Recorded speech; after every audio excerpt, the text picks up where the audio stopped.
มีหอยมากัดหอมมากินหอมหอยอันนี้หลายเนาะหอยอย่างหอยทากก่อนเห็นบ่เดี๋ยวสิเอามันออกก่อนใส่ใช่หรอโอ้ตัวสีเหลืองน้อยน่ะพาดตัวงูแมวอย่างออกดินบอกนี่มาแมวบอกออกอะไรเห็นอันงูการป้องนี่ว่าไม่มีพิษว่างูอันนี้เห็นบ่ทุกคนนะแม่สิค่าเลย น้อยอุ้ยขยี้หลังไว้เห็นละสบายดีทุกคนเบิ่งอากาศวันนี้แบบว่าบ่มีแดดเลยฟ้าบดมือเลยวันนี้ไอ้พ่ออีแม่ก็ตัดต้นอันมากเงาะเพราะว่าก็สร้างดินมาถมนะสิเอาดินมาถมเข้าเฮือนนี้ให้มันเพียงกันเป็นมาเมียนเครื่องเก่าคนเสียงกับบุรีจากเถื่อแต่บางเงาะนี่บ้านได้เป็นกินซ้ำถึกตัดก่อนละขายเล็กเศษให้เวียดนี่แม่จุงเลย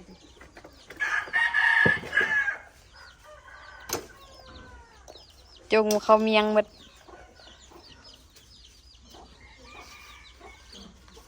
อีก2-3 มื้อเพื่อนน้องก็จะจึงชิมาถมดินให้ละตอนนี้จะเป็นเก็บเมียนจัดแจงสถานที่ประมาณสร้างจักรรถแม่ดินนะ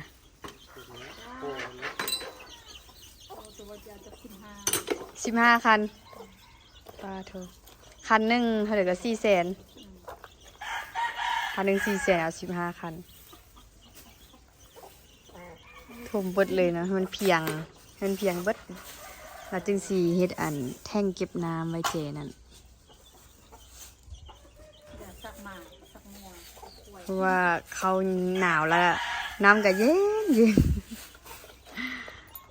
แล้วจะใส่เครื่องเฮ็ดน้ำร้อนน้ำอุ่นน้ำเย็นน้ำร้อนน้ำเย็นนะไก่มากินตัวปวกปานนี้ก็สิออกไปหาน่ะบ่แม่นไปเหือเลยไปลกหญ้าเพราะว่าเมื่อวานนี้บ่ทันซ้ำอันนี้อีพ่ออีแม่เมียนอันนี้แล้วก็แล้วล่ะมื้อเช้านี้มันตัดต้นอันนี้แหละแล้วก็เมียนไม้แล้วเอาตัดลามไปเฮ็ดฟืนหุ่นกองฟืนอยู่พุ่นเอาไว้แอนดังไฟเนี่ยนี่ก็มาใจเครื่องเก่าแก่เพิ่นนี่แต่อาจเป็นขี้เมียงหมดเอาไว้ขายเอาไว้ให้เล็กเศษขายสบายดีทุกคนยินดีต้อนรับเข้าสู่ช่องติ๊กสาวลาวน้องซานเด้อสบายดีเทื่อหนึ่งเนาะออกมาออกมาเมื่อกี้ส่วนห่างกับน่าจะเป็นตลาดนี่แหละแต่ขี่เข้ามาฮอด3 แยกเขาส่วนห่างกับไอ้ตัวอีกเรากำลังเข้าไปในบ้านน่าจะเป็นงานต้นตาลที่บอกนี่เขาสิมันลกสวนก่อนเมื่อวานสิลกก็บ่ทันลกนะลกสวนลกหญ้าสิลกหอมจังเนาะ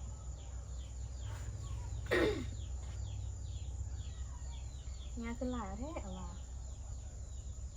เมื่อไหร่ก็บ่มีเวลาดิเสียงก็ยังบ่ดีเลยนี่นะเสียงยังแบบเงียบๆอยู่เว้ากันยังไงว่ายังบกคักกันนะไม่มีเสียงห่างเลยกลัวมีเสียงกา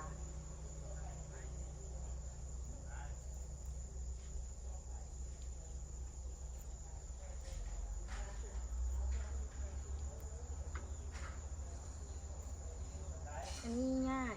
น้อยเด้อันหนานั้นง่าอันใหญ่ยาวนะมันง่ายละนี่ง่ากำลังขึ้น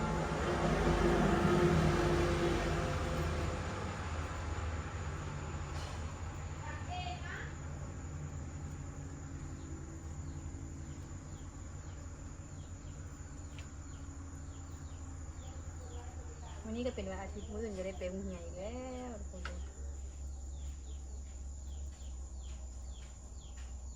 คือว่าแต่ละมื้อผ่านไปไวอะไรว่าแป๊บเดียวเลยเบดมือละ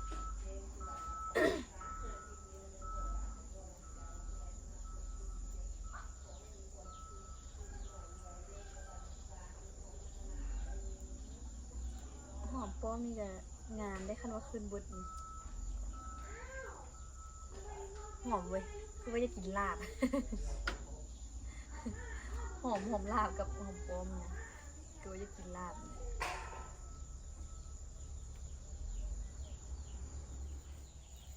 อันนี้ก็เป็นอันเหี่ยงเกาะพักสลัดไม่จันเสียมาบุ๋งที่ซับหนานตัวข้างหลังนี่แหละอีกครึ่งหนึ่งเลยไอ้มันปูมันก็หุบ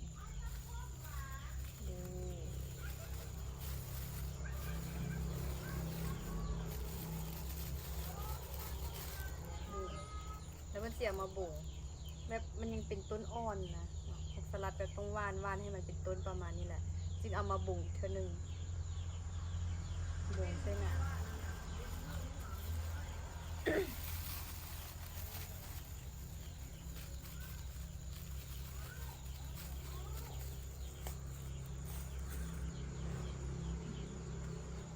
หญ้าโต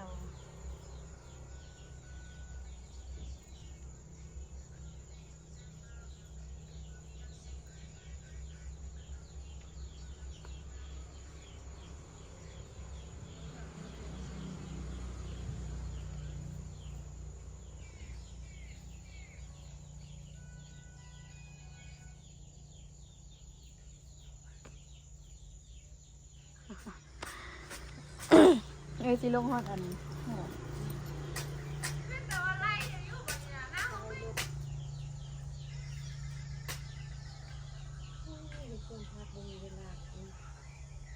เวลาเบิ่งมีเช้ามีแรงเป็นยุคจะกินลาไม่ได้ปีกาที่แม่เด็กส่วนบนมือพักมีบนนานอันนี้คือจะแล้วกันมันมีเวลาเบิ่ง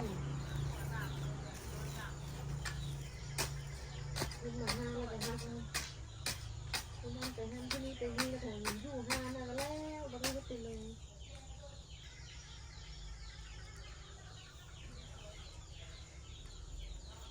ส่วนนี้เราต้องได้งม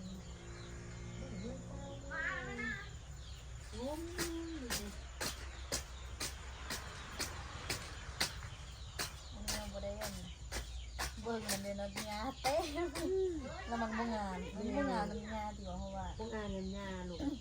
มันญาติอันนี้ลูกไปลูกพดน้ำไหมลูกจังเงินลูกนายพดน้ำใส่ก่อนพดน้ำใส่แล้วมันจะค่อยอันอ้อนนะมันจะค่อยดิ้นบ่ออกไป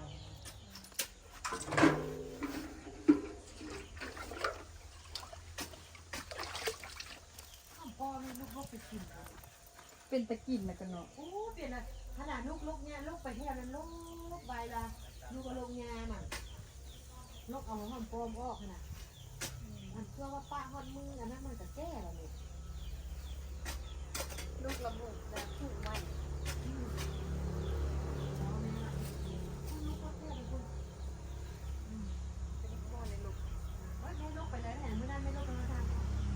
เพราะว่ามันมีหลายแม่ลูกเป้ามันหลายแต่เดี๋ยวนี้ลูกคนนั้นเราจะอุ้มผ่าไม่แพ้เอาต้นมันที่ไปตลาดแล้วที่เอาตัวมาที่นี่กันเข้าไปนั่นไปนี่แล้วก็เป้าห้าแล้วก็แล้วอีซีไหนเดี๋ยวว่าทุกวันเป็นอย่างบริวุฒินะนี่แม่ก็เอาแพ็กมาว่าเนี่ยซับน้ำเอาโต้เอาก้นมาที่ไปตลาดนี่จ่ายมีออโต้เป็นอย่างน้อยมันจะดำแดงมันนอนอยู่อยู่เดินกันแล้วนี่มันนอนก็ได้นะ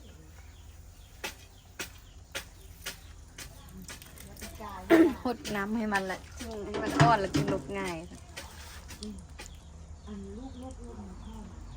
มันลูกไปพอกินเยอะนะลูกไปเพื่อโซ่ตู้เย็นมันไม่กินลูกแก้วลูกอันนี้เลยว่ะ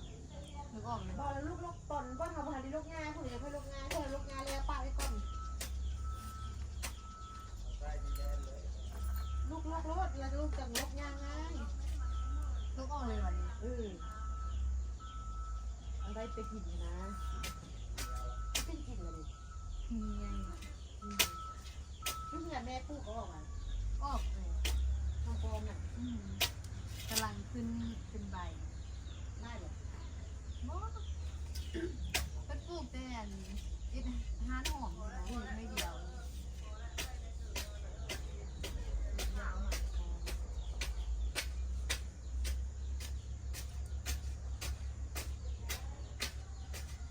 ลูกไปกิน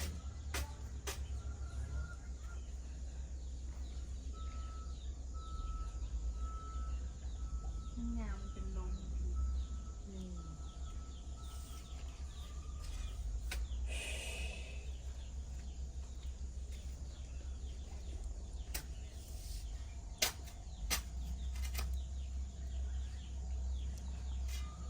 กายแม่บดต้นน้ำตาลเด้ ส่วนอย่างเดียว พอจอยเปิดแล้วก็เปิดบ่เปิดแล้วแม่ก็บ่เปิด สงสัยเรื่องมันเองมา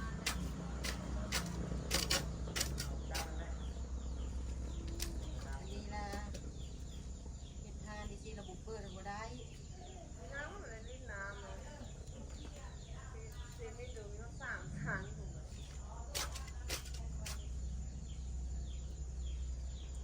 ย่าในสภาย่าที่นี่หนาสีเขาขึ้นไปสูง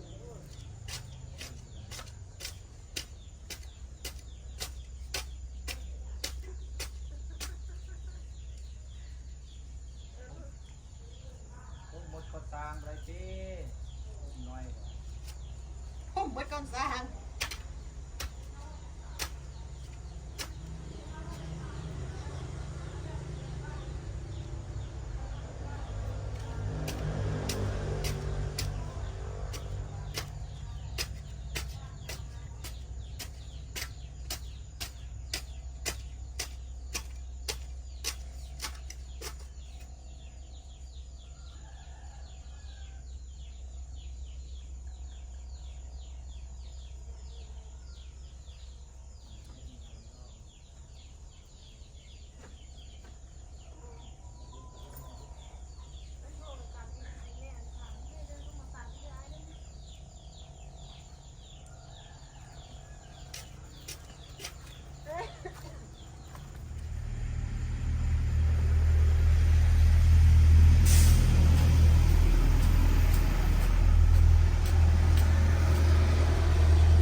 ตอนนี้แม่จันซับหนานซีบงพัก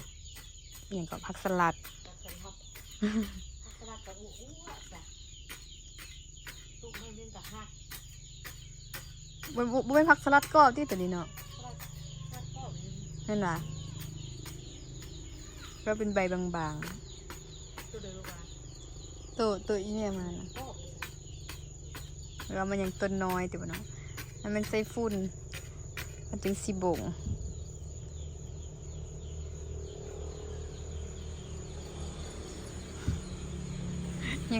ยังลกยาบ่แล้วยาหลายเด้หลายว่าใส่ อันนี้ใช่เหรอ โอ้ตัวสีเหลืองอะน้อยน่ะ อืม พาดตัวงูแมวอย่างออกดินบอกนี่หว่าแมวบอกออกอะไรเห็นอันงูการป้องนี่หว่าไม่มีพิษว่างูอันนี้ปื้อเห็นบ่ทุกคนน่ะ แม่สิค่าเด้ น้อยๆอุ้ยฉันยี่หลังไปเห็นละดีแต่บ่ใบอันมันบ่เลื้อยออกมาเนาะตายแหละถ้ามันเลื้อยออกมาคันมีพิษเลยหนักเลยมันจะมาโฮดซุมอันเมื่อวานนี่ไอ้ตุ้ยกับโฮดเดือนบ่เห็นมัน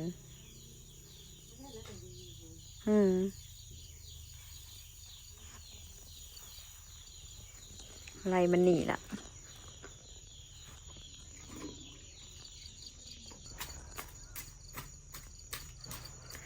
ชักสลัดนี่คันเฮาบุงมันก็สิออกเลยเนาะมันสิบ่ตายเนาะ เอาอันปุ๊ก เอาแก๊สปลุก เอาตรงไปปุ๊กก่อนไปปุ๊กมันจะแห้งคันฟ้าแบบนี้บ่ปุ๊กก็ได้ มันถึกแดดหลายแล้วมันเหี่ยว เนี่ยพักอันเอาลูกแล้วบุกวันนี้เราว่าบ่มีฮอตแดดเลยเนาะฟ้าบดมืดครึ้มมืดมือเลย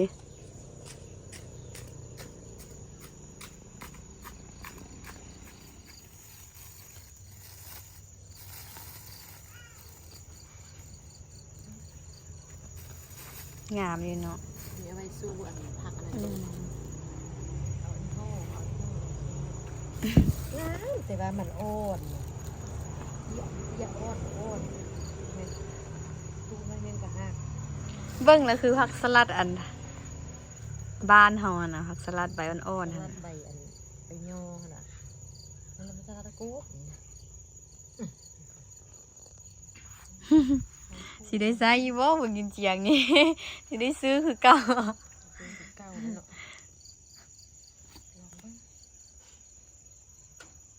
คันมันงามนี่ได้เติบกว่านี่ มันเป็นหัวใหญ่ผักสลัดกรอบนี่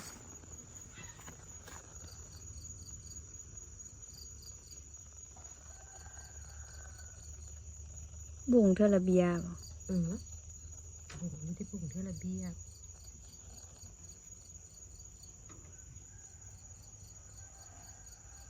ตัวบุงหุงเราเมื่อคืนอยู่หั่นเนาะ โอ้โห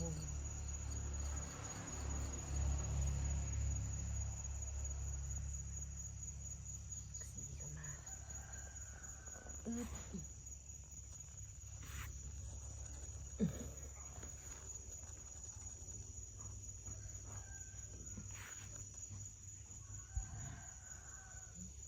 4 5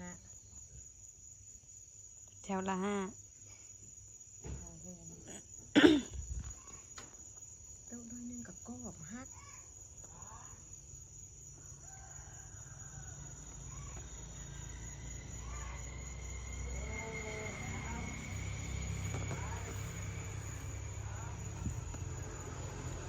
บ่ได้ใส่ฝุ่นตึมว่ะขี้ไก่อัน ถ้า นั้น มันติดก็ มันติดแล้วจึงใส่ มัน ตึม ติดเราจะค่อยมาใส่เพราะว่าแม่ไปหยอนะฮันหนักโพด เอี้ยหนึ่งนะอันนี้นะ อ้าวคือว่ามีฝุ่นขี้งัวเลี้ยังงัวว่ะ บอไปเอาอันงานอันผู้เพิ่นเลี้ยงหัวสนอยู่หั่นนะอยู่บ้านลุมนี่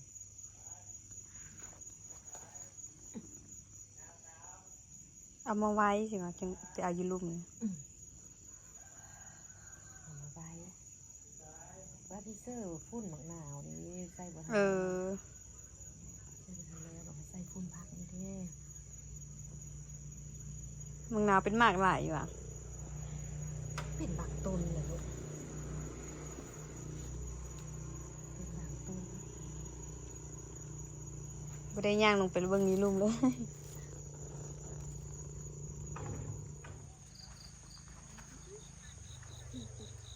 สอง ที่พระผมแบ่งไว้ไหมพระผมอะนะพระผม ลูก มัน พ่อพ่อก่อนลูก ลูกพระผมออกไว้นะ อันนี้ว่ะ ลูกพ่อพ่อไปกินข้าว มาซื้อเครื่องนี่เห็นบ่มันบอกผมมาซื้อเครื่องวะนี่ ตัวละห้านี่นะ ย่วงกับเสาเดี๋ยวปล่อยเองแล้วเสาเองย่วงกับเสาปล่อยให้สะใจซะไม่ได้กับเสาเนาะ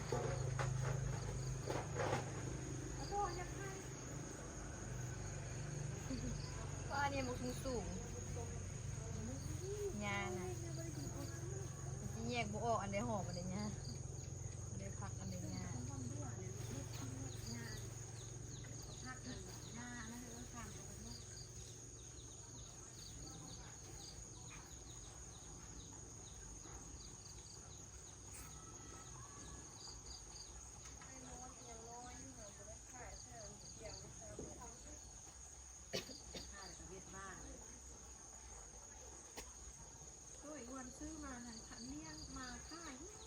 ลูกหอมอ่านมันพักผมออกก่อนแล้วกินสิลูกเนี่ยออก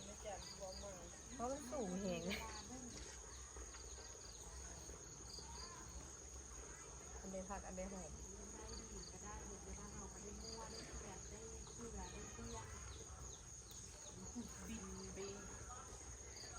ป้าผมจะจับไปเดินเดียวใกล้บ้านเพื่อนละมาท่าน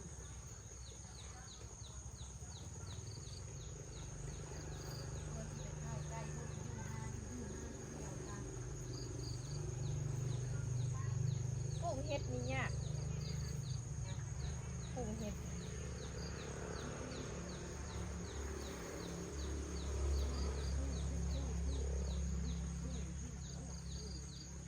เห็ดลงปลูกเลย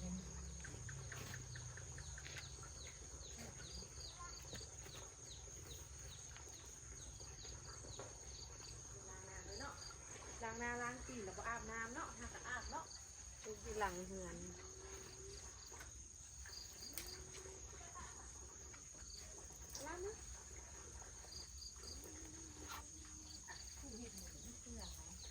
เห็ดเฟืองเห็ดอันนางลมพะนะอันนี้ก้อนที่กระโดนผสมแล้วนะเพราะมันได้ปลูกเนี่ยปลูกเนี่ยก็ง่าย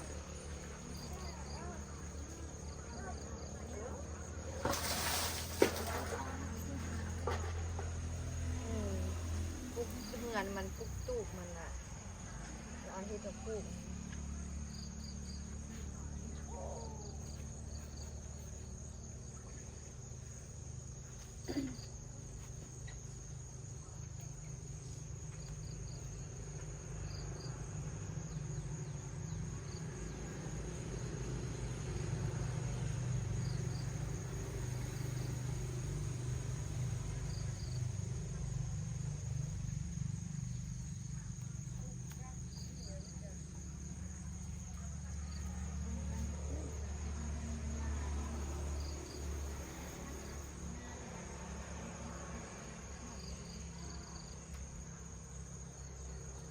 ที่แม่เบิ้งเอาอันปลูกเห็ดอันนี้ให้แม่เบิ้งเอามาปลูกแม่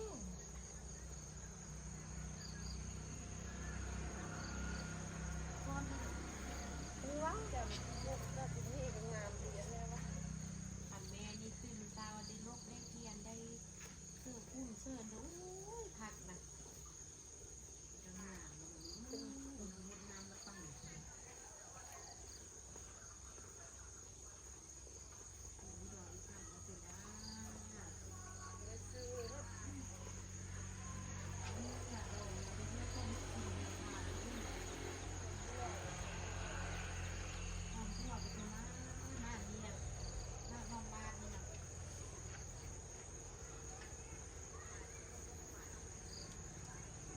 มันจะเน่ามันออกอีก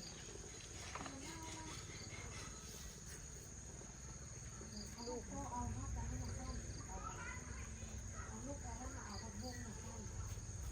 อันนี้นี่หว่าอย่างนี้หว่าเนาะฮักบุ้งมันคือว่าปลูกง่ายกันเนาะเนาะบุ้งคือปลูกง่ายมันขึ้นไวเรื่องฮักบุ้งคือบุ้งเนี่ยนี่เหรอเรามันขึ้น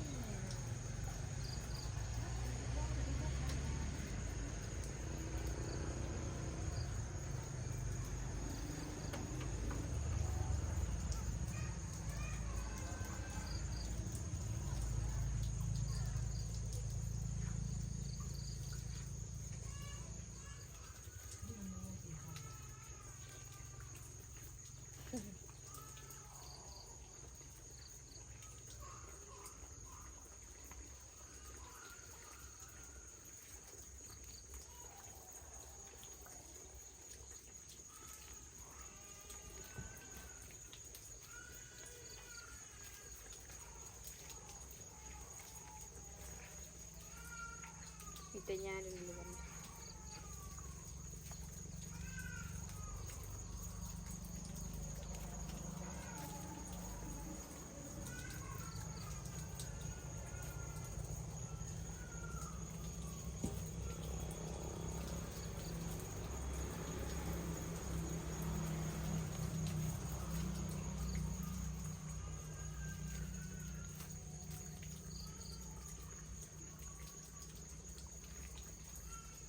น้ำล้นหรอ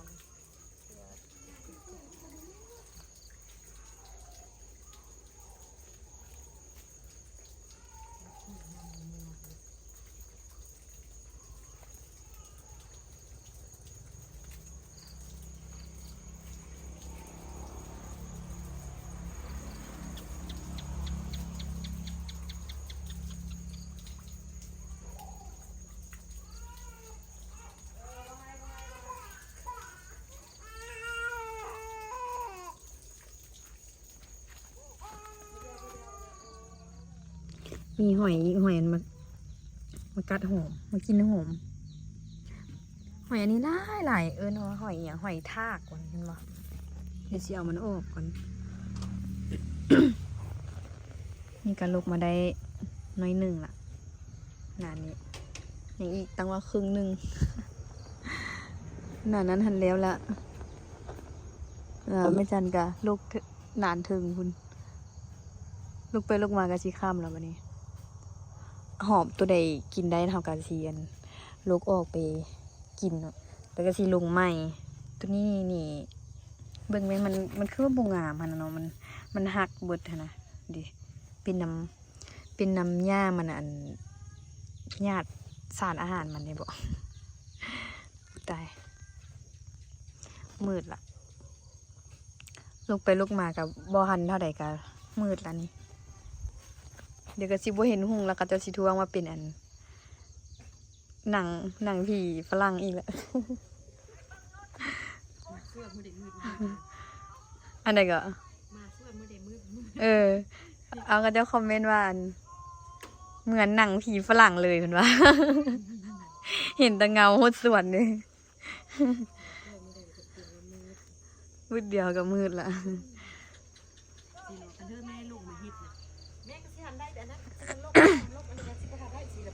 เห็นผู้เดียวเลยเนาะบ่ทันต้องได้เห็นหลายคน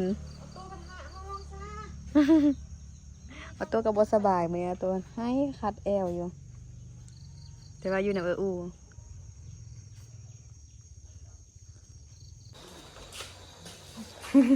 วันนี้ก็ขึ้นมาแล้ว